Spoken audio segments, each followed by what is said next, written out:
नमो वरहंतारं नमो सिद्धारं नमो आर्याणं नमो वज्रायाणं नमो लोये सवसाहुरं शुद्धात्मान्मनेकान्तं साधुमुक्तं मंगलं वन्दे सन्दष्टिसिद्ध्यर्थं सन्दष्ट्यर्थप्रकाशकम्।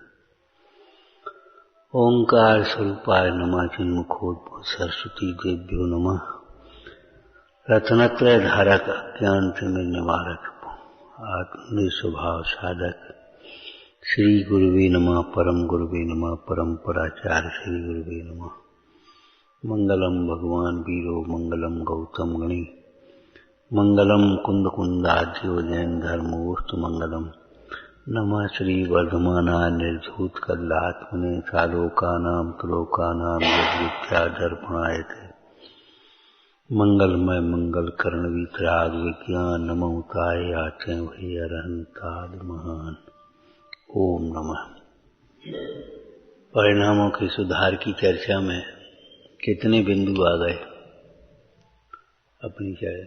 एक तो परिणामों के सुधार का मतलब केवल मंद कसाय नहीं है, परिणामों की सम्यकता ही परिणामों की सुधार। सम्यक होना चाहिए पहले। चाल धीमी है कि तेज है ये बात महत्व की नहीं है, सही दिशा में है कि नहीं। हम ज्यादा सोचते हैं, बहुत सोचते हैं कि कम सोचते हैं, ये कोई बात नहीं है। हमें सही सोचना आता है कि नहीं, सही दिशा में सोचना, इसी का नाम तत्व विचार है।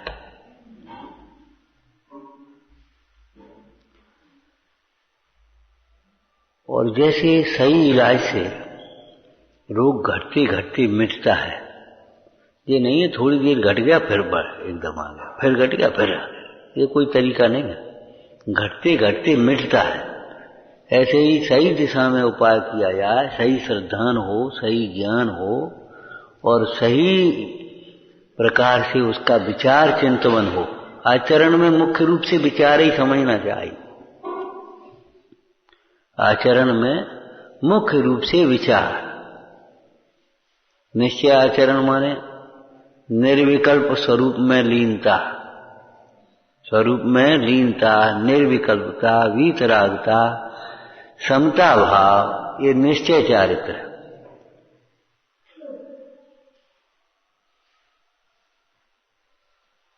प्रवचन सार जी में आचार्य देव ने मूल गाथा में लिखा है, चारित्रम खल धम्मों में, आत्मा के मोह क्षोभ से रहित साम्य भाव को चारित्र कहते हैं।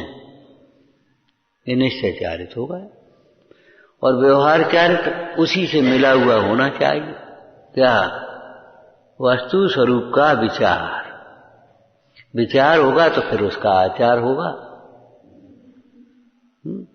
अरे विचार स्वयं व्यवहार चारित्र कहा जाता है। विचार होने पर आचार होगा माने क्या अर्थ है? यदि हम सही दिशा में विचार करेंगे तो तत्संबंधी विकल्पों का समाधान हो जाएगा, भाव हो जाएगा उसका। जैसे सही दिशा में चलेंगे तो उसका गंतव्य की प्राप्ति हो जाएगी। अपन ने सोचा अब तो अपन को घर चलना है और सवेरे 5 बजे की गाड़ी है या 8 बजे की गाड़ी है और वहां से वो फलानी ट्रेन पकड़नी है। आपने सही सोचा सब प्लानिंग की, आप वहां पहुंच जाएंगे। और लापरवाही से चाहे किसी से पूछ लिया, उसने गलत बता दिया, वो 6 बजे गाड़ी है, वो गाड़ी निकल गई 5 बजे, तुम लौटना पड़ेगा, संकलेश होगा। एक बात हमने पहले भी कही थी, फिर कह रहे हैं, ध्यान रखना। जब मोह शत्रु है तो मोही जीव भी शत्रु समझना। जैसे शत्रुओं से सावधान रहते हैं, ऐसे मोही जीवों से भी सावधान रहना। अज्ञान शत्रु है तो अज्ञानी जीवों से भी सावधान रहना, खतरनाक है। अज्ञानी जीवों की मित्रता, अज्ञानी जीवों से सलाह करना खतरनाक है। मोहियों से और अज्ञानियों से सलाह करोगे तो तुम्हारा लक्ष्य खत्म हो जाएगा, तुम्हें बैराग का परिणाम होगा। अब तुम सलाह करो। एक उस दिन कौन आया था, हमने वो भैया वहां पे सलाह की, किनसे सलाह की? अच्छे अच्छे शास्त्र पढ़े हुए लोगों ने सलाह की। अब शास्त्र तो पढ़े थे लेकिन वैरागी तो है नहीं, तो सलाह की। अरे भैया वो कौन है, कोई नहीं पूछता आजकल, फिर कोई व्यवस्था नहीं होती, अभी तो शरीर चल रहा है, बुढ़ापे में क्या होगा तुम्हारा, फिर अब उल्टी उल्टी सोच तुम्हारी बनी, अब सलाह क्या होगा। और आखिर जी बताओ, मम्मी पापा हैं उनकी भी सेवा करना, उनका वो तुम्हारा फर्ज है कि नहीं, जिन्होंने तुम्हें पाला पोसा है, पढ़ाया लिखाया है, और उनको ऐसे छोड़ देना ये कोई तुम्हारा ये कोई तरीका है? यही शंकरों से पूछा तरीका है कि नहीं। हम एक बात कहते हैं कि देखो भाई, विषयों में आसक्त होकर के स्त्री के कहने पर या और अपनी स्वार्थ बुद्धि से माता पिता से अलग हो जा, तब कछु नहीं, उनको छोड़ दिया, अब कोई बात नहीं। और वैराग के लिए छोड़ोगे तो तुम्हें इतनी बातें याद आ रही हैं जैसे तुम बहुत बड़ा कर्तव्य समझते ही होने के लिए।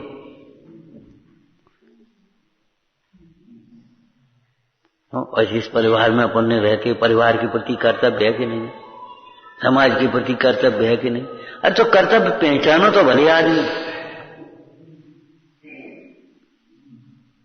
आचार्य अमृतचंद स्वामी ने कहा तत्व ज्ञान तत्व श्रद्धान ये पहला कर्तव्य है, और उसके अनुसार आचरण करना कर्तव्य है ना। तो आप जी बताओ, अब परिवार के प्रति क्या कर्तव्य हो गया तुम्हारा?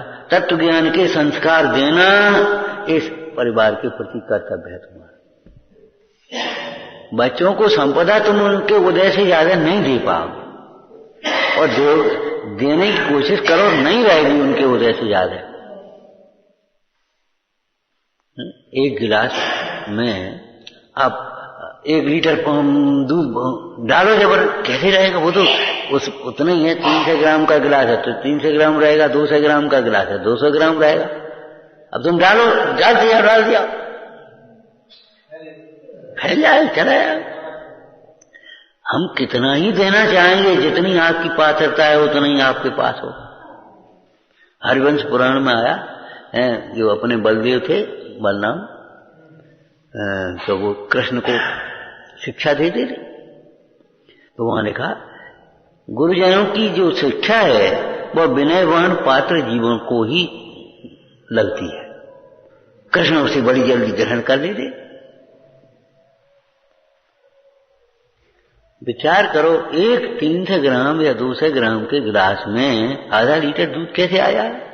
भरने की कोशिश करो तो क्या होगा? तुम्हारा दूध बेकार जाएगा।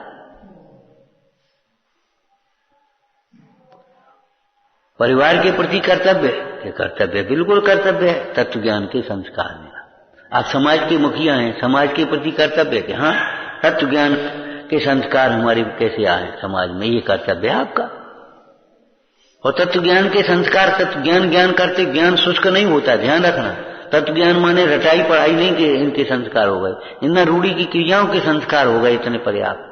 तत्व ज्ञान के संस्कार में ज्ञान में श्रद्धान भी अंतर्गर्भित है और आचरण भी अंतर्गर्भित है। अहिंसा के संस्कार, सत्य के संस्कार, झूठ बोलने से डर लगना चाहिए। अनर्गल चाय को चाय जैसे अप्रामाणिक रूप से नहीं कह देना चाहिए, झूठ बोलने में डर लगना चाहिए।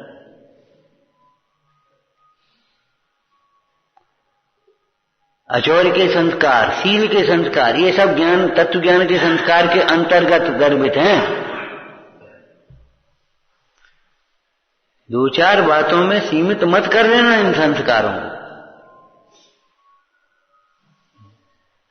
चल रही उंगली कि नहीं चल रही, देख लिया तो बस ऐसे सीधी कर ली, जीवन भर करते रहना, जीवन भर। हम कुछ हैं, जब तक ये समझ में घुसी रहेगी तब तक कुछ भी नहीं हो पाएगा, कुछ भी। बहुत स्पष्ट लिखा है शास्त्राचार्य में, पत्थर में जल नहीं समाएगा, नहीं समाएगा तो नहीं समाएगा। ये पत्थर का दोष है, जल का दोष नहीं है।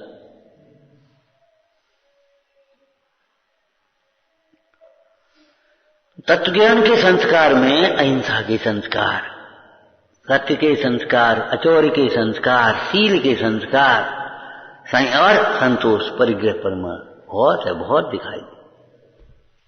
त्याग के और 10 लक्षण की अपेक्षा देखो तो क्षमा के संस्कार, ये संस्कार में ही नहीं है। हम गलती हो जाती है, क्षमा मांगने की कोशिश ही नहीं होती, बिल्कुल नहीं। चुप, गला मसक को, तब गलती होती है, उससे पहले गलती ही नहीं होती। लगता ही नहीं हमें गलती, हम कर रहे, हम तो कर रहे। क्षमा के संस्कार माने थोड़ा सा भी अपराध हो तुरंत क्षमा मांगने की बात आ जाना चाहिए। और कोई क्षमा मांगता है तो तुरंत क्षमा कर देने, मांगते की बात नहीं है, पहले ही क्षमा कर लेना चाहिए रिजर्व में। अरे गाड़ी भी ले जाते हो तो पहले ही पेट्रोल डलवा देगा, तब खत्म हो जाता, तब पहले ही क्षमा, सदैव क्षमा, सहज क्षमा, उत्तम क्षमा, अपने लिए क्षमा। अगर आप क्षमा जब तक नहीं करेंगे तब तक आपके मन में वो चलता रहेगा। अभी चर्चा चल रही थी डॉक्टर साहब से, देखो ये जो दर्द वर्द होते हैं ना, ये गैस बनती, दर्द बनती, वायु बढ़ती, धातुओं का क्षय भी एक कारण होता है।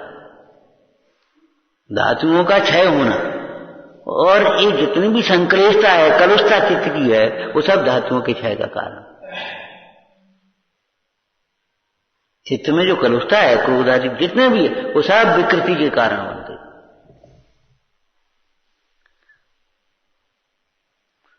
तो तत्वज्ञान के संस्कार में क्षमा के संस्कार भी आते। ज्ञान के संस्कार में ज्ञानमय समस्त भाव, अज्ञान में अज्ञानमय समस्त भाव। जरा जरा सी बात में होती है जो तुझे ना, ये क्रोध के संस्कार हो जाते। अभिमान के संस्कार पर जरा सी ने, बस एक सी में, बस यानी क्या समझ लिया है। शास्त्रों के दृष्टांत है, चूहे को हल्दी गांठ मिल गई, उन्होंने सोचा पंसारी हम ही तो हैं। 2-4 जरा कुछ क्रिया करी, 2-4 कुछ पढ़ा लिखा, 2-4 पैसा हो गए, 2-4 जरा पेन पहन लिया, कुछ हम कछु हो गए, इसका क्या संबंध? तो भैया ढंग से पहने करो कपड़े, कैसे कपड़े पहनते हो? कपड़ों का ज्ञान का क्या संबंध? हाँ, कपड़ों का ज्ञान का संबंध नहीं है, तो फिर हम कह रहे कैसे ही पहन रहे, जब संबंध नहीं है तो।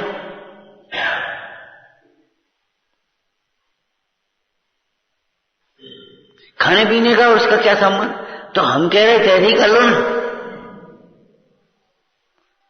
दृष्टांत दिया था, एक जगह एक भाई गया, तो वो बेचारा कमजोर ही उसकी लड़का था, तो पानी पी लेता था रात, और कुछ नहीं लेता था। प्यास गर्मी के दिन तो पानी हम नहीं त्याग कर पा रहे, तो पानी पी लेते। उनका भैया दूध ले लो, क्या नहीं दूध नहीं, पानी पी ले। अच्छा पानी दूध तो एक ही बात है। उस महिला बोली पानी और दूध तो एक ही बात है। तो भैया एक ही बात है तो तुम पानी को दूध मान ले। अरे पानी भी हम कोई रुचि से हाथ से थोड़ी पी रहे हैं, मजबूरी है, नहीं हमारी छूट पा रही है, लेकिन पानी और दूध एक ही बात है। तो हम कहते लाओ हम 5 लीटर पानी दे देते, लाओ 40 रुपए 200 रुपए ले। सो तो दूध में पानी मिल जाएगा, झट से तुम नाराज हो जाओ, ये क्या करते, पानी मिला दिया, क्या पानी दूध तो एक ही बात। अपने अभिप्राय के पोषण के लिए पानी और दूध एक ही बात मत करना। छल ग्रहण करना वाला जीव तत्व को नहीं समझ पाता। और जैसन आचार्य ने तो छल ग्रहण की टीका में 5वीं है, कौन सी है 5वीं, एक शब्द और जोड़ दिया विशेषण, बता पाओगे? दुर्जन की तरह छल ग्रहण मत कर।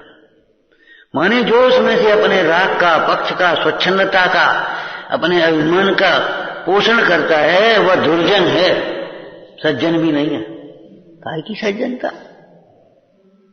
दुर्जन की तरह छल ग्रहण करना योग्य नहीं।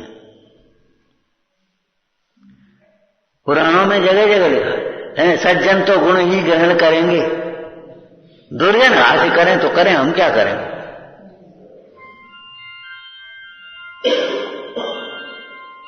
तो तत्व ज्ञान के संस्कार माने इतने कमजोर संस्कार नहीं है, इतने हल्के संस्कार नहीं है माने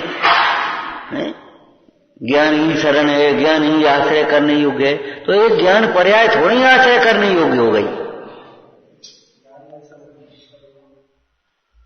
वहां ज्ञान आश्रय करने योग्य माने आत्मा आश्रय करने योग्य। ज्ञान का अर्थ आत्मा लेना होगा, ज्ञान का अर्थ आत्मा लेना होगा। ज्ञान ही मोक्ष मार्ग है, ज्ञान में वेतम शिव हेतु। तो वहां ज्ञान का अर्थ सम्यक दर्शन ज्ञान चार के देना होगा। और लेना क्या होगा, वो होते ही है सम्यक दृष्टि भवत नियतम ज्ञान वैराग्य शक्ति। नियम से उसके एक साथ ही में होते हैं। बहुत लोग ऐसा कहने लगते कभी कभी, अकेले ज्ञान से क्या हो जाता है। हमने कहा अकेला ज्ञान होता ही नहीं। कौन ने कह दिया अकेला ज्ञान होता है? तो तुम्हें लगता क्यों है कि तुम जिसे ज्ञान मानते हो ज्ञान है नहीं ना।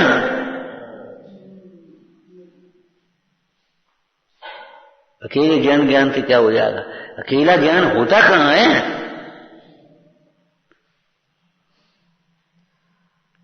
ज्ञान मात्र भाव में अनंत शक्तियां उछलती हैं, और जहां ज्ञान पर लक्ष्य होता है तो अनंत गुणों का निर्मल परिणमन होता है।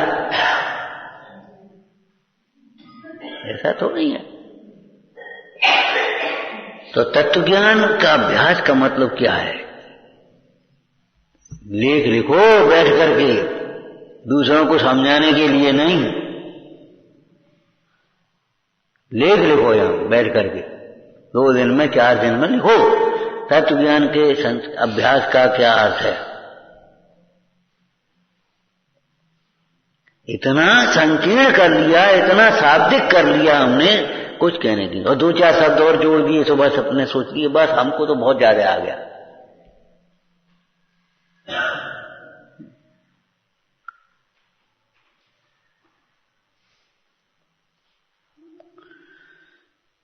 तत्व ज्ञान के संस्कार का अभ्यास ये परिणामों की निर्मलता का, सम्यकता का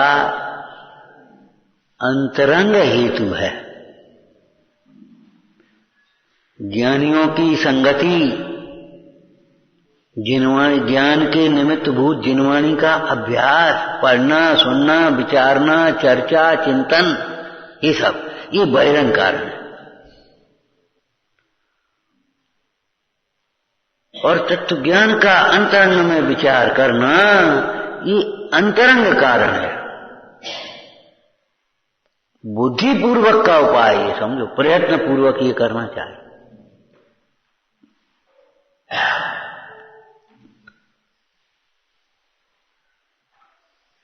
खाली क्रियाएं मत सीखो, क्रियाओं से वेद ज्ञान सीखो, और क्रियाओं के माध्यम से परिणामों की निर्मलता करना सीखो। कि 2 क्रियाएं ऐसी करने लगे तो बस अभिमान में चढ़े, अब नहीं मुंह से बोलेंगे। लिखा है काऊ सो न बोले, फूलो अभिमान में न पाऊं धरे धरती पे, हृदय में करनी विचारे उत्पात की। वह रही हमारी दशा बगुले जैसे पात की। फिर ऐसा उड़ता है बगुले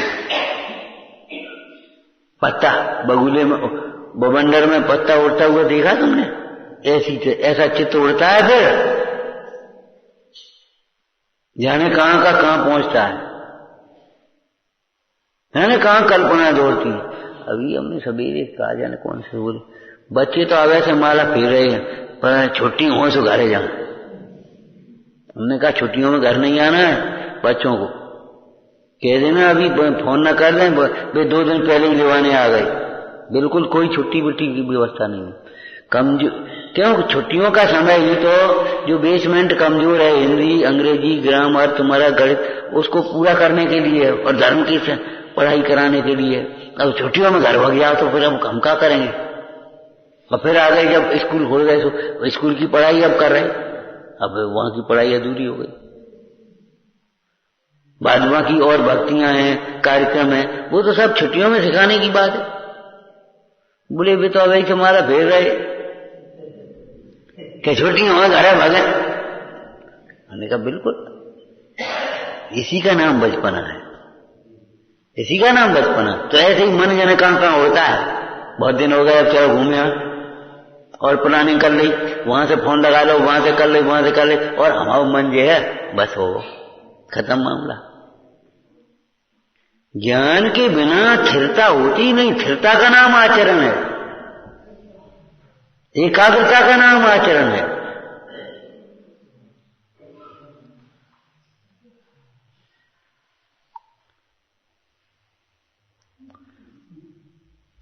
तो परिणामों की निर्मलता का मतलब परिणामों की सम्यकता लेना चाहिए, ठीक है ना। और उसमें तत्व ज्ञान के अभ्यास का अर्थ क्या लेना चाहिए? स्वरूप, वस्तु के स्वरूप का अंतरंग में बारंबार विचार करना। तत्व ज्ञान का अभ्यास का मतलब क्या है?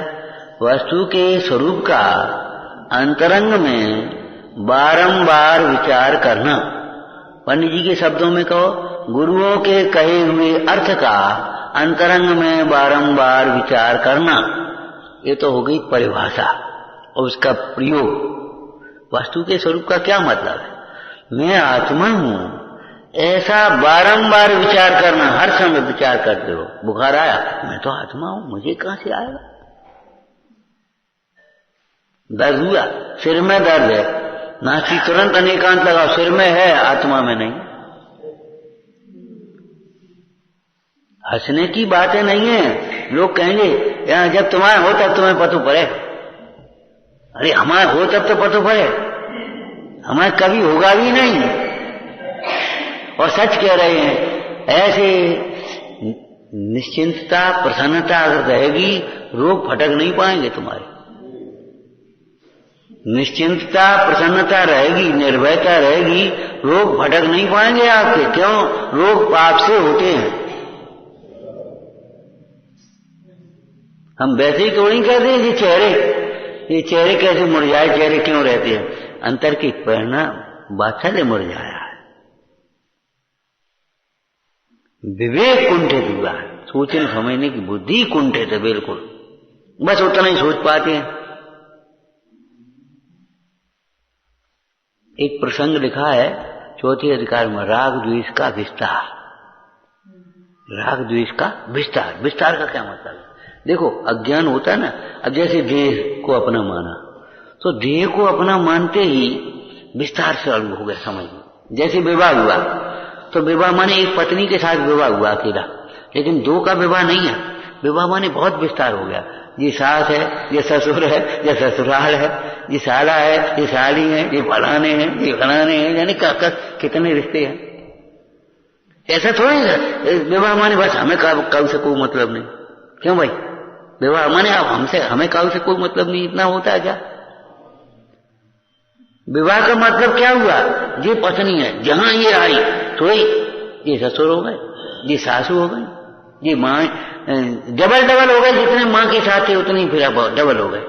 आदि माँ आदि पत्नी से नाते प्रत्यक्ष दिखाए। यदि स्त्री से विमुक्त देखो तो नहीं किसी से भी नाता। माँ को अलग करके देखो, अब कौन से नाता, कौन से पिता कहो, कौन से चाचा कहो, कौन से मामा कहो, कौन से भैया कहो, वो कौन? माँ को अलग करके देखो, और माँ को अलग कर, शरीर को अलग करके देखो, अब कौन का माँ? आत्मा की माँ बोलो। तो जहां शरीर में अपनापन आया, ये लगने शरीर में हूं, बस ये समझ लो निश्चित बात है, निश्चित बात है।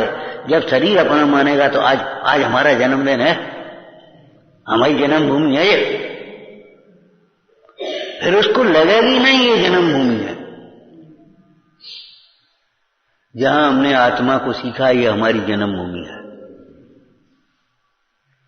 कहां का सद्भुत व्यवहार, सारे व्यवहार झूठे हो गए। क्यों? शरीर आश्रित व्यवहार। इसलिए मिथ्या दृष्टि का जो व्यवहार है वो भी झूठा है। क्यों? शरीर आश्रित व्यवहार है, आत्माश्रित व्यवहार नहीं है। ये हमारा मित्र, काय का मित्र? चुपचाप खिला देता है, पिला देता है, हमारी इच्छा पूर्ति कर देता है, ये कोई मित्र है? शत्रु है।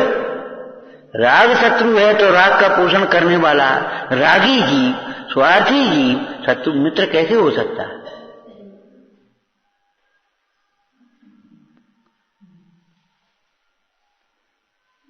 ये कल्पना प्रतिक्रमण में लिखी है, टोटल पंडित सदा सुखदास जी ने लिखी है।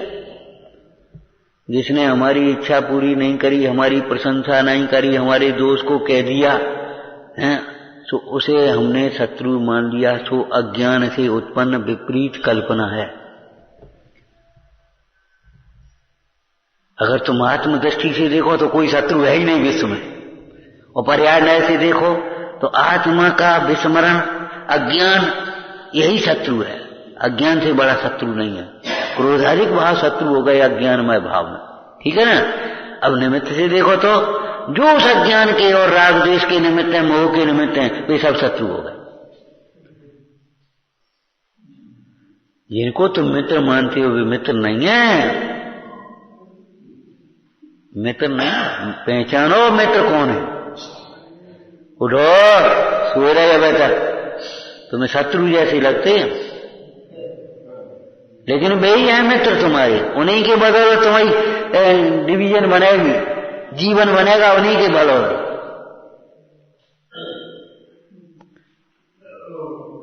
उस दिन क्या कह रहे थे जब नशे मोड़ रहे थे, बचाओ इनसे बचाओ। अरे ये तुम्हें दर्द से बचाएंगे? तुम्हें होश है? इनसे बचोगे तो दर्द से नहीं बच पाओगे। धर्म धर्मात्मा धर्मायतनों से दूर रहोगे, बचोगे तो दुख से नहीं बच पाओगे कभी। यही तो हमें दुख से बचाने वाले हैं, और इनसे ही हम बच बच के दूर दूर से छिपा छिपाए के रहेंगे। तो बताओ अब कहां हम बच पाएंगे?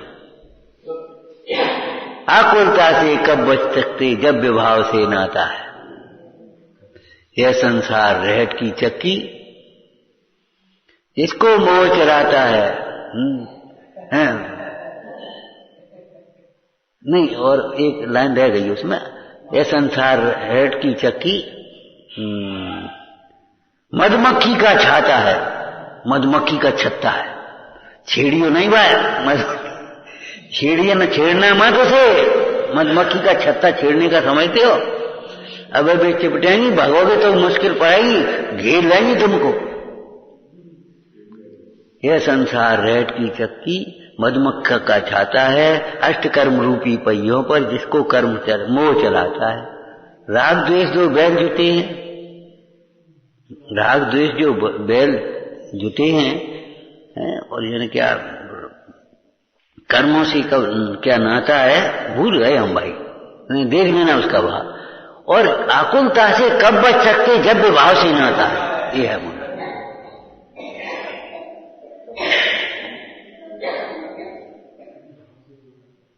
आकुलता से कब बच सकते जब विभाव से नाता। बैरागियों की संगति करोगे तो राग का नाश होगा, और रागियों की संगति करोगे तो बैराग का नाश नहीं होगा। बताओ, ज्ञानियों की संगति करोगे तो अज्ञान का नाश होगा, तो अज्ञानियों की संगति करोगे तो तुम्हारे ज्ञान का नाश नहीं होगा। धर्मात्माओं की संगति करोगे तो मोह का नाश होगा, है? और अगर मोहियों की संगति करोगे तो तुम्हारे धर्म का नाश नहीं होगा। दर्शनम देव देवस्य दर्शनम पापनाशनम। जब देवाद देव का दर्शन पाप का नाश करने वाला है, तो इनका दर्शन भी वाह वाह है, बढ़िया, क्या बढ़िया हो गए वो। अब कहां नाश होने, पुष्ट होना कि नहीं होना बोला।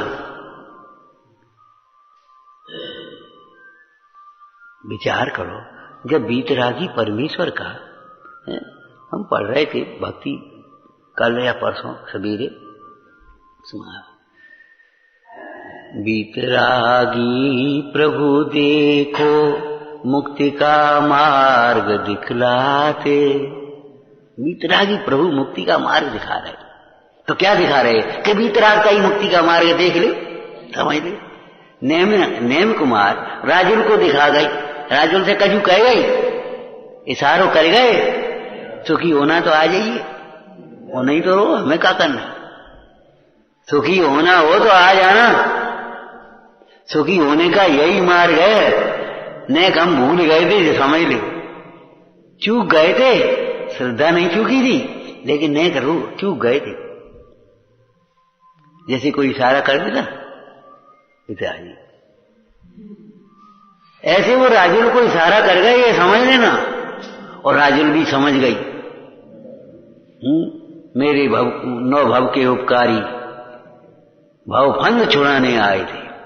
पशुओं का एक बहाना था, वे हमें छुड़ाने आए।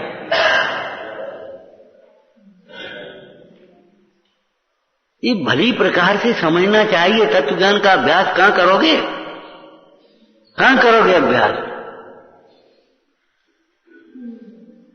अज्ञानियों में रहकर के तत्व ज्ञान का अभ्यास करोगे क्या? भाव दीपिका में लिखा कसाय मिटाने का उपाय, कुसंग को छोड़कर ज्ञानाभ्यास करना, ये शब्द लिखा था। तुम अग्नि पर रखे हुए तुम हवा करो, पानी पर ठंडा नहीं होना, नीचे से तो अग्नि लगी। आज पाठशालाओं में संस्कार देने की परेशानी क्यों आ रही है? यही तो आ रही है। घंटे भर के लिए तो यहाँ आएंगे और 23 घंटे तो वहां है। वातावरण तो वहां चल रहा है और पोषण वहां मिल रहा है। यहां कह रहे जीन्स मत पहनो, वहां कहेंगे तो जीन्स पहने हुए में कहा है। अब वो तो आजकल तो सभी पहनते हैं। तो सभी पहनते तो सभी रोते भी तो हैं, दुखी भी तो होते हैं, परेशान भी तो होते, बीमार भी तो होते हैं। आज चर्म रोग होने भी तो लगे। अब जब फ्रिज में का दोष है बता रहे थे, 18 प्रकार की जहरीली जैसे सो चल नहीं वहां, सो एसी में सोई फिरी। समझा? कोई डॉक्टर साहब बोले खोज चल रही को, और इनमें से ही ये कैंसर के तमाम रोग इकट्ठे हो रहे। अब हम क्या बताए दोष? राग के अंधे जीवन को दोष नहीं दिखाई देता, दोष में भी दोष नहीं दिखाई देता।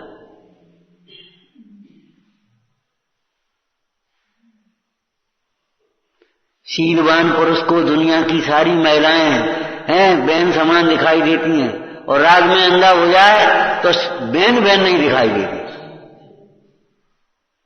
ऐसे भी 2-4 पुराण दृष्टांत तो आई गए हमारे पढ़ने में भी, कि राजा कामातुर हो गया, दुखी हो गया, और अपनी पुत्री के साथ ही उसने विवाह कर दिया। हरवंश पुराण में भी आया। रानी फिर चली गई, अपने पुत्र को लेकर के दूसरा नगर बसाया वहां। उस पुत्री के सौंदर्य यौवन अवस्था को देख करके राजा कामासक्त हो गया, विमोहित हो गया। फिर उसने कहा प्रजा से, तो प्रजा को बुला लिया। अब हमें साहस इन झूठे प्रशंसकों से बहुत दूर रहना, बहुत सावधान रहना। राजा ने प्रश्न कर दिया, क्यों प्रजाजनों आप बताओ, राज्य में जो उत्तम वस्तुएं उनका स्वामी कौन है, उनका भोक्ता कौन होगा? महाराज उत्तम वस्तुओं के स्वामी आप ही हैं, बस यही तो कहलवाना था। ठीक है जाओ। हमने तो पूछी थी, हमने सबसे पूछ ली। ऐसी मायाचारी आप लोग करते हो। वो सब जने कह रहे थे, सब जने बोल रहे थे, जो तुम्हारी इच्छा के अनुकूल है वो सब जल्द से सुन लेते, उसका पोषण कर लेते। वो डॉक्टर ने कह दी चाय का चूखा। डॉक्टर ने कह दी, कौन सी डॉक्टर ने कह दी? हमें तो बुला लो, हम तो बड़ी शक्ल देख लें। अरे जब हमारे चिकित्सा शास्त्र में सबरे पथ्य कुपथ्य अनुपान सब लिखे हैं, तो कौन सी डॉक्टर ने कह दिया चाय का चूखा? हमने कहा डॉक्टर ने कह दिया चाहे कुछ खाओ, तो हम कहते हैं मूंग की दाल खाओ। खेली कचौड़ी खा के कहां से तुमने निकाल दिया? हमें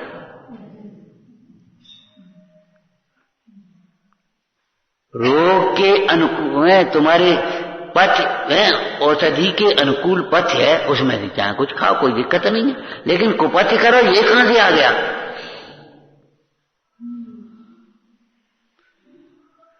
राग में ज्ञान नहीं होता, ये परम सत्य बात है समय सार जी की। राग में ज्ञान नहीं होता, और राग जहां हावी हो जाता है, तीव्र हो जाता है, फिर ज्ञान नहीं रहता। टोडरमल जी ने तीव्र कषाय का सबसे बड़ा लक्षण लिखा है, अंतिम, गुरजनों तक को नहीं गिनता। गुरजनों तक को नहीं गिनता, और चारों कषायों में लिखा है। तीव्र क्रोध हो तो गुरुजनों का भी तिरस्कार करेगा, तीव्र मान हो तो गुरुजनों तक का अनादर करेगा, तिरस्कार करेगा, उनको नहीं गिनेगा।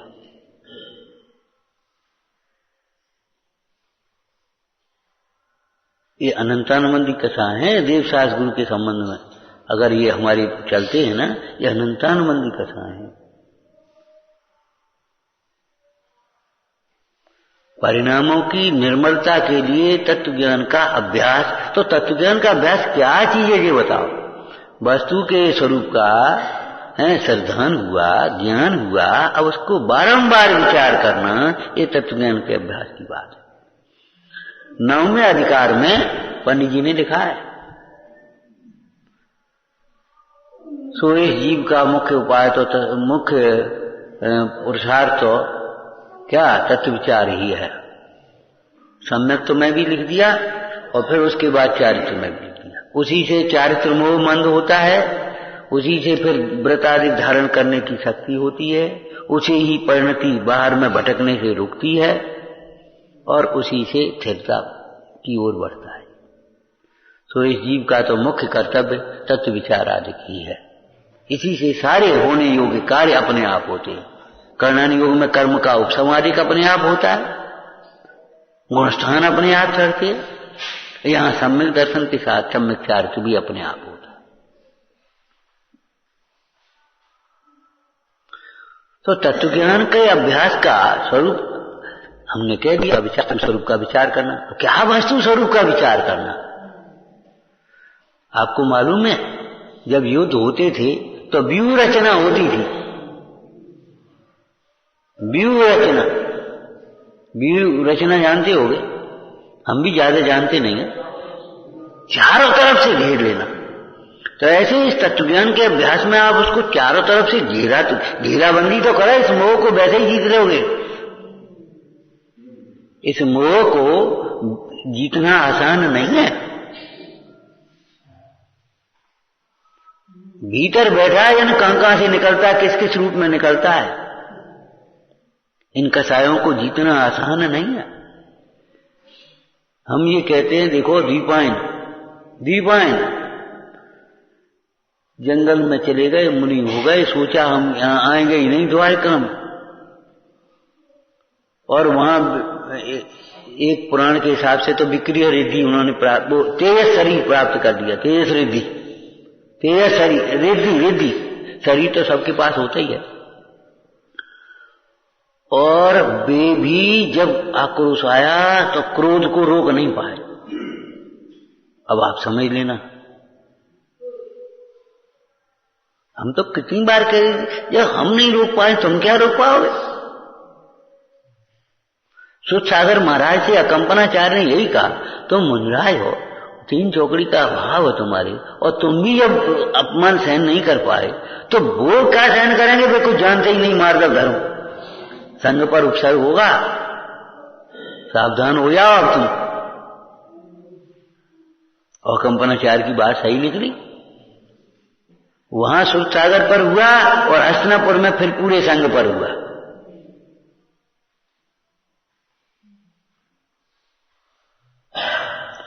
तो तत्व ज्ञान का अभ्यास, इसकी व्यूह रचना करवा।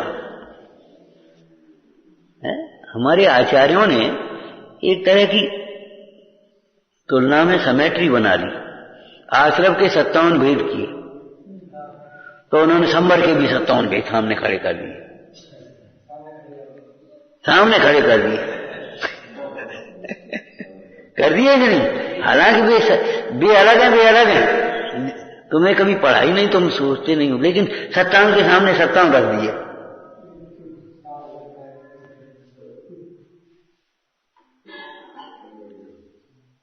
सत्तावन के सामने 56 नहीं रखे, 57 के सामने 57, एक एक से बढ़िया आया। हालांकि वो एक व्यवस्थित रूप से उस तरह का नहीं है, क्यों वो मिथ्यात्व के भेद है और यहाँ सबरे भेद चारित्र के 57वें संबर के। अब ये बता सब चारित्र के आ गए कि नहीं आ गए हैं? लेकिन उपचार कथन करके सब हम इनको मिला लेंगे, ऐसा नहीं मिला पाएंगे। भैया परी से सहन नहीं करोगे तो आप कुछ नहीं कर पाओ।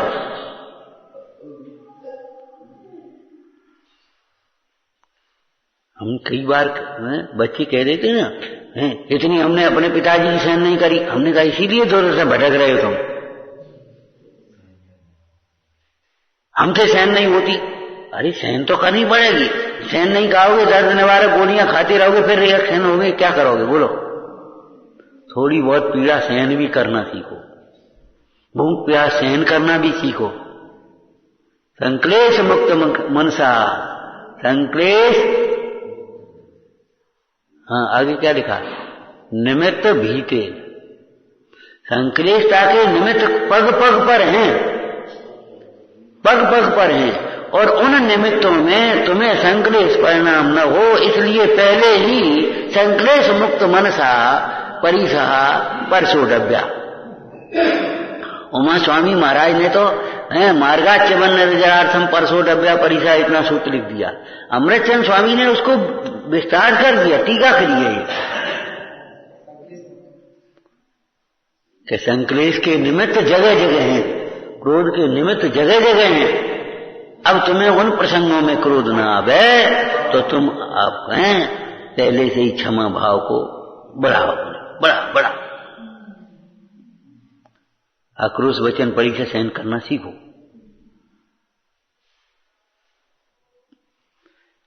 क्रोध के समय में मौन हो जाओ, सही है, बिल्कुल सही है, लेकिन ये बाह्य क्रिया सुधारने का उपदेश है, बढ़ाने नहीं बढ़ेगा। लेकिन मौन हो जाओ, भीतर तुम भी घुटोगे और सामने वाले को भी गुस्सा आएगा।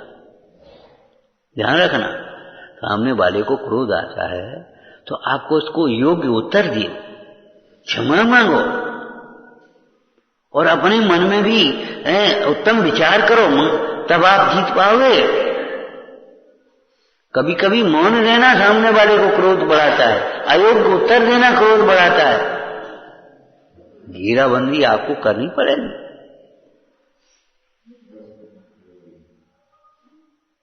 सब रोगों का एक ही इलाज होता है और फिर भी सब रोगों का अलग अलग एक इलाज होता है।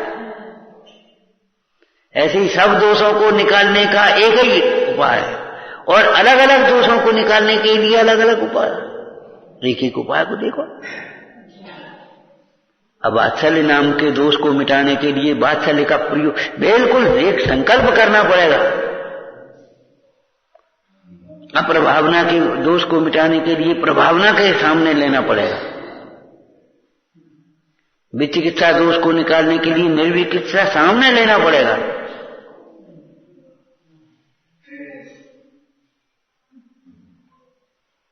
सहन तो करनी पड़ेगी, सहन नहीं होती, सहन नहीं होती। सहन इसलिए नहीं होती तुम उल्टे विचार करते हो, तुम्हारे अंदर में अज्ञान बैठा है। कल क्या कहा था इस प्रसंग में? देखो, परद्रव्य का दोष नहीं है, परद्रव्य तुम्हारे परिणाम को जबरन नहीं बिगाड़ता। माता का मोह रोकता होता तो तीर्थंकर भी दीक्षा नहीं ले पाते। माता पिता का राग अगर रोकता होता तो तीर्थंकर भी दीक्षा नहीं ले सकते थे। जो रुकता है वो अपने राग से रुकता है, दूसरे के राग से नहीं।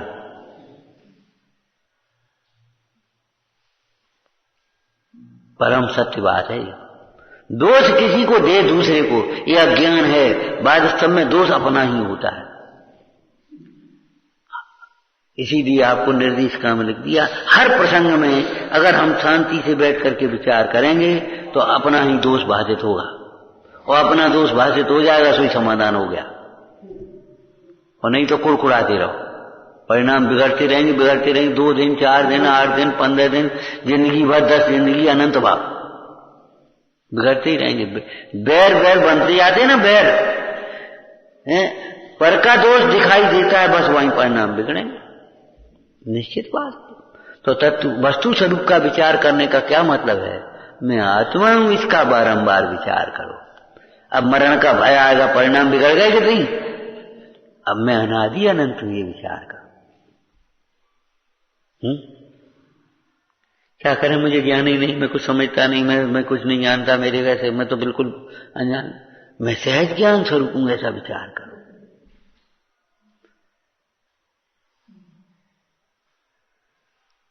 मतलब ये वस्तु स्वरूप में आत्मा के स्वरूप का, कैसे स्वरूप का? अनेकांतात्मक स्वरूप का, अनंत धर्मात्मक स्वरूप का विचार करो। और जिस धर्म के संबंध को तात्कालिक प्रासंगिक रूप से आपको ग्रहण करना हो, वहां ग्रहण कर दो। जब सुख की कल्पना हो, परिणाम बिगड़े, तब सोच लेना मेरा सुख तो मेरे में है, मैं तो सहज सुख स्वरूप हूं, स्वभाव से आनंदमय हूं, इसकी कोई जरूरत नहीं।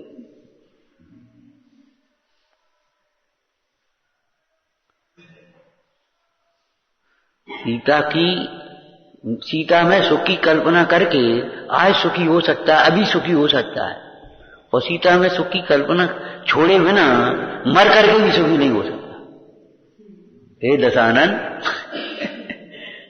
अब कोई जो दशानन तेरे भीतर बैठा है सुने, दशानन बाहर थोड़ी है, भीतर बैठा है दशानन। पर मैं सुख की कल्पना करके, छोड़ करके, अपने में अपना सुख समझ करके आज सुखी हो सकता है, और पर मैं सुख की कल्पना करने वाला जीव अनंत काल में नहीं सुखी हो सकता, अनंत क्षेत्र कहीं भी सुखी नहीं हो सकता। अब बैराग को ये बढ़ाएंगे वचन, बैराग को ये पुष्ट करेंगे। लौकिक जीवों की बातें और लौकिक जीवों की कुतर्कें ये बैराग को पुष्ट नहीं करेंगे, तुम्हारे बैराग को नाश करेंगे। अहिंसा का उपदेश देने के बाद अमृतचंद स्वामी ने क्या लिखा है? अमृतत्व हेतु भूतम परम अहिंसा रसायनम लब्ध्वा। आया क्या? जो अमृतत्व का हेतु है, अमरत्व का हेतु ऐसे कहते हैं, अमरता का माने मोक्ष का हेतु है, ऐसी अहिंसा रूपी परम रसायन को प्राप्त करके, हाँ आगे क्या लिखा? अज्ञानियों की चेष्टाओं को देख करके विमोहित नहीं होना चाहिए, अज्ञानियों के कुतर्कों को सुन करके विमोहित नहीं होना चाहिए। ये सर्वत्र लगा लेने लायक है। अहिंसा में पूरा धर्म अंतर्गर्भित है, अधूरी नहीं होती है अहिंसा।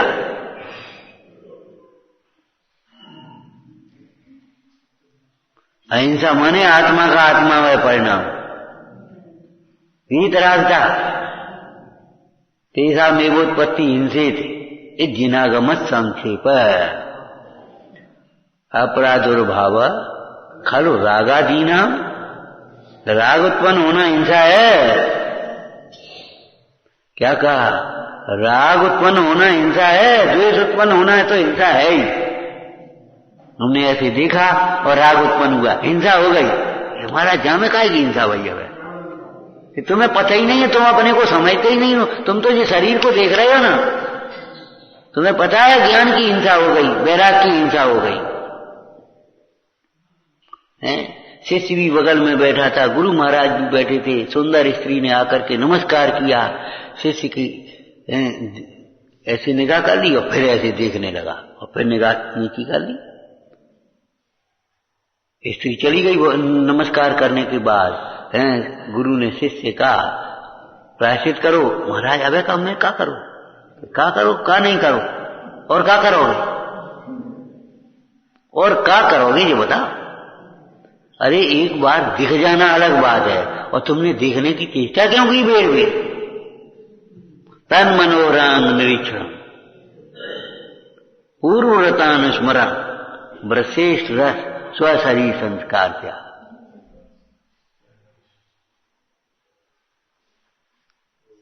परिणाम बिगड़ते हैं। कैसे बिगड़ते हैं? कैसे बिगड़ते हैं बता?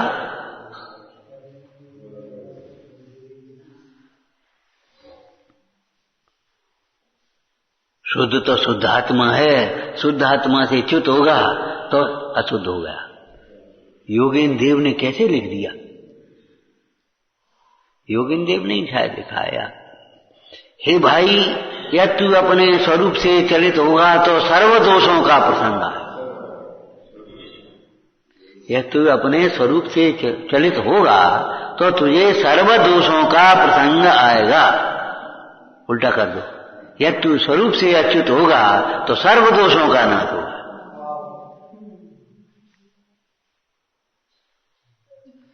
स्वाध्याय खेल खिलौना थोड़ा ही है, भाषण थोड़ी है, ये लेक्चर थोड़ी है। पुस्तकों में से तैयार करने के बाद लेक्चर होते हैं, जैसे लेक्चर नहीं है ये तो यथानुभूत मार्ग है। वस्तु स्वरूप का विचार माने आत्म स्वरूप का विचार। दूसरा शब्द कल क्या कहा था, आगे बढ़ाया था, आज भी इतना ही कहेंगे। बोलो, देह की भिन्नता का विचार, ये वस्तु का स्वरूप है। भिन्नता ही शुद्धता, भिन्न जाना और शुद्ध परिणाम आ गया। और जब अभिन्न जाना सो अशुद्ध परिणाम आ गया, मिथ्यात्व आ गया, कसाय आ गई। देह आदि की भिन्नता का विचार करना, वस्तु स्वरूप का विचार करने का मतलब है देह की भिन्नता का विचार। और देखो, हल्की बातें नहीं है, हल्की नहीं है, देह भिन्न है। हाँ, अरे जब देह ही भिन्न है तो ये जन्म और जन्म भूमि और जननी और जनक और ये मित्र और परिवार और समाज, ये गोत्र कुल, ये हमारे कहां से आए गए? अब जो तुम्हें वासना अंदर में आई उसी के पीछे एकदम हथौड़ा मार दो। घन, ये घन है, प्रहार करो उसमें। हमारा जन्मदिन, कहां का जन्मदिन, किसका जन्मदिन? जब देह अपनी नहीं है तो जन्मदिन कहां से आ गया? तन उपजत अपनी उपज जान। अब जब तन नहीं है तो विचार करो कहां से जन्म हो गया, कैसा व्यवहार है? ऐसा व्यवहार होता है। व्यवहार के पहले एक शब्द जोड़ते हैं, मोक्ष मार्ग का व्यवहार। समझ में आया ना? मोक्ष मार्ग का व्यवहार कसाय की मंदता रूप होता है। मोक्ष मार्ग का व्यवहार कसायों की मंदता रूप होता है। लौकिक व्यवहार में कसाय की तीव्रता धरी है, उनकी बातें नहीं कर रहे हैं। मोक्ष मार्ग के व्यवहार में कसाय की मंदता है। ये व्यवहार कैसे हो जाएगा जिसमें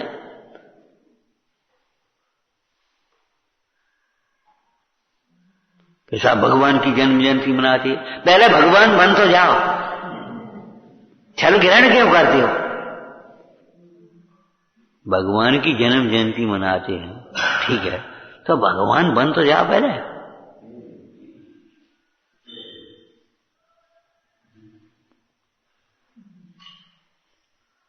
कहां की जन्मभूमि, कहां की जननी, कहां का परिवार?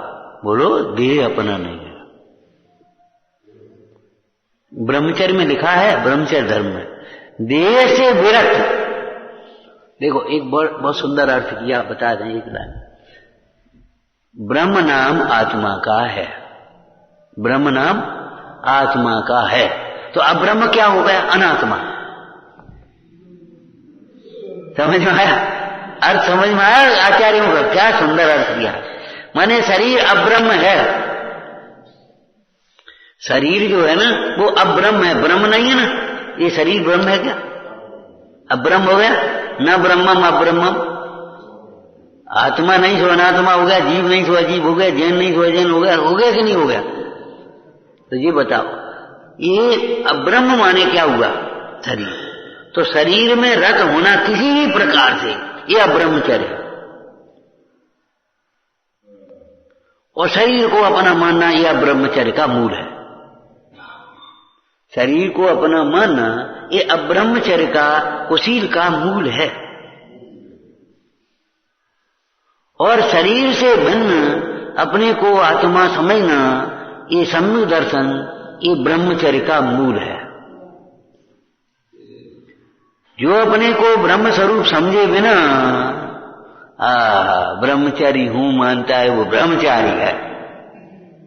ब्रह्मचारी, ब्रह्मचारी नहीं रहा। कैसा ब्रह्मचारी? तो शरीर को अपना मान रहा है। और जब शरीर को अपना मानने का अर्थ है तो क्या लिखा है? शरीर पर्यंत समस्त पर पदार्थों को अपना नहीं मानना। ये है शरीर को अपना नहीं मानने का। जैसे गृह त्याग का मतलब समस्त परिग्रह का त्याग। रखोगे कहां, उठाओगे कहां? गृह त्याग का मतलब घर जैसी, गृह त्याग का मतलब समस्त परिग्रह का त्याग। ये चरणन योग के अर्थ हैं। चरणन योग के अर्थ कहिए। गृह त्याग का मतलब अकेले गृह का त्याग। क्यों भाई, आज शक्कर का त्याग है, पुआ तो खा लेंगे, पुआ ही कोई बात नहीं, खीर तो चलेगी, हलवा तो चलेगा, शक्कर का त्याग ऐसा होता है? शक्कर का त्याग माने समस्त शक्कर से बनने वाले व्यंजन उसमें आ गए कि नहीं? तो देह का त्याग का मतलब क्या है? देह से संबंधित सबरे। तुम्हारा घर कहां है? कितना पैसा तुम्हारे पास? कितना फंड बना दिया? 5 लाख का फंड हो गया, 10 लाख का हो गया। अरे कब पागल हो गए? अब ब्रह्मचारी नहीं हो पाओगे। ये महाराज जैसी बातें कर रहे आप, ब्रह्मचारी नहीं हो पाओगे।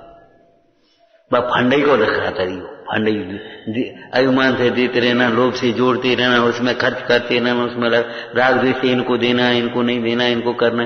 हमने देखा एक बाबा जी थे, अब तो शांत हो गए, तो 1 लाख रुपया उन पर हो, तो हमने ध्यान से बेर भाई हिसाब लगा रहे कागज में। हम तो पास में रहते तो हमको मालूम होते हैं, तो बेर हिसाब लगा क्या को ब्याज उन पैसे ब्याज आने, और वो ब्याज भेजी पाठशाला में, और बाको वो ने चिट्ठी लिखा उसका, बाको वो बम भेज दियो।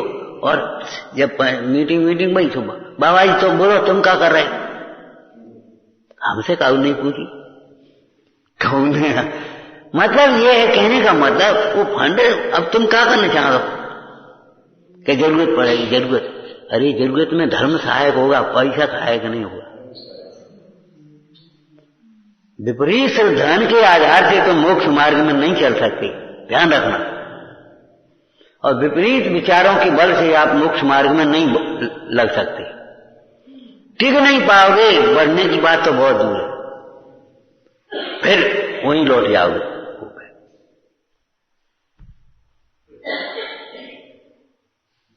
ये लिखा है तत्व ज्ञान के अभ्यास से परिणाम सुधरने का।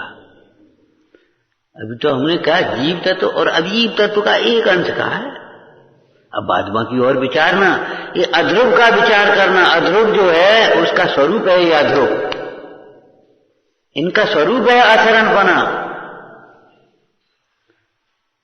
फिर आश्रव तत्व का विचार करना, फिर बंध तत्व का विचार करना, संवर तत्व का विचार करना, और फिर आश्रव संवर तत्व के धारकों का विचार करना, गुरुओं का, और फिर निर्जरा का विचार करना, वे कैसे निर्जरा कर रहे। ऐसी बढ़िया,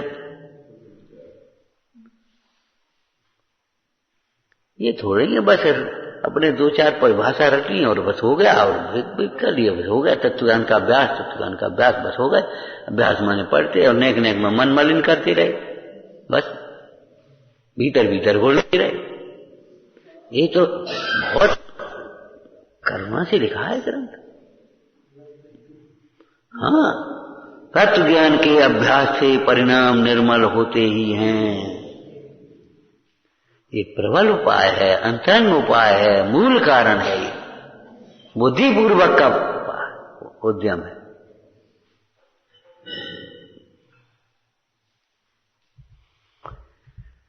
योग्यता होगी तो हो जाएंगे, नहीं होगी तो हो जाएंगे, ये नहीं कहा यहां। दृष्टांत में से बताना, 7वें अधिकार के दृष्टांत में से एक कैसा उपाय है। जैसे पुत्र के अर्थी का विवाह आदि करना, ऐसा उपाय है।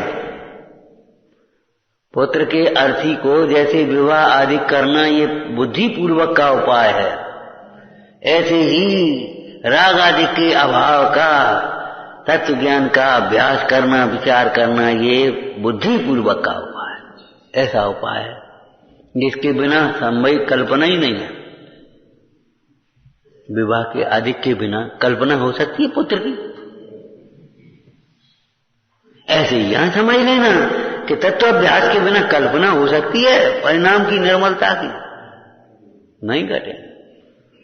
तुम्हें लगने लगेगा, लगना अलग बात है, भ्रम से लगना अलग है। कैप्सूल चले गए ना आजकल, कैप्सूल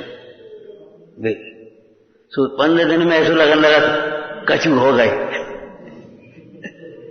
ऐसे। हाँ सही बता रहे, ऐसी स्थिति मत करना, वो कैप्सूल बहुत खतरनाक है।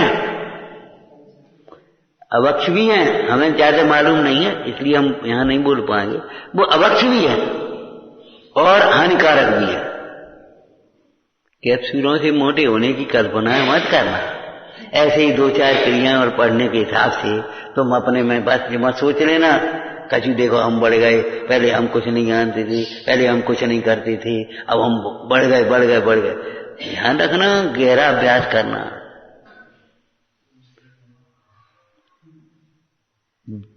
यहां तो बढ़ती जाएगी जो तुम्हारी विनय, भक्ति, विशुद्धता, सरलता, संतोष, ये बढ़ते चले जाएंगे सब समझना। और घटते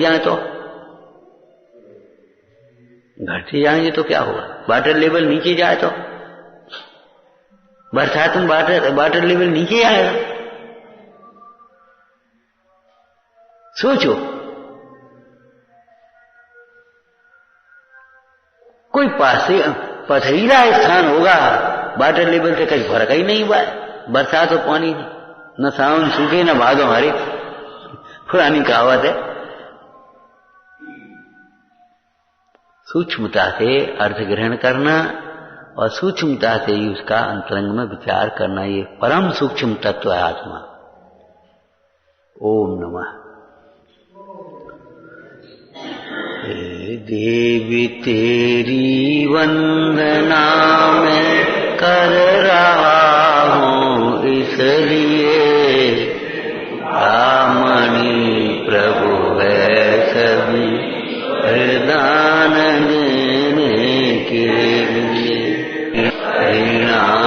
शोध समाधि मुझ में बोधि का संचार हो प्राप्त स्वात्मा की तथा शिव सौख्य की भवपार।